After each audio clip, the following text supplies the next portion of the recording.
Hello, I'm Michael Jenison. I brought my first book, 90s to Healing, a Spiritual Pilgrimage.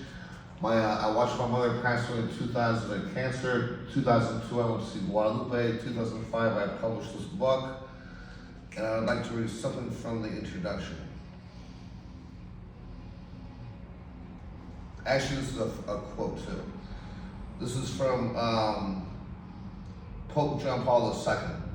The family is the first school of life, and the influence received inside of her is decisive for the development of the individual.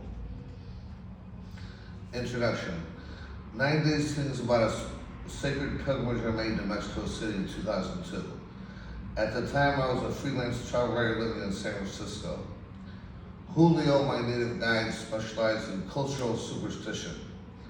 I was grieving the profound loss of my mother to cancer and set out to receive the healing and miracles associated with the sacred sites and relics of Mexico. I hope to pass on the healing I experienced to those who would benefit, to provide a model for exploring and being transformed by a divine city. Interpretation is open to the reader. Who will receive the miracle of healing? Those who follow us on an inward journey while the sacred sites of Tepeyac, the most visited shrine of the Virgin Mary in the world, come alive with native interpretation, as who explains to a student and friend things he has known since childhood.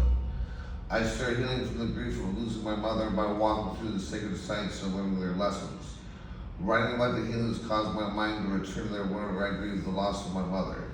I write to those who may not have been to Tepeyac so they may receive healing.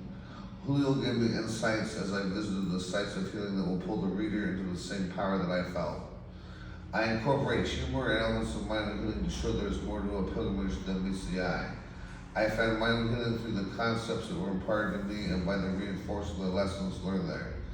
To take others on this voyage of healing and searching was my motivation for this novel. Going to the church without the church, to find healing and accept death's finality.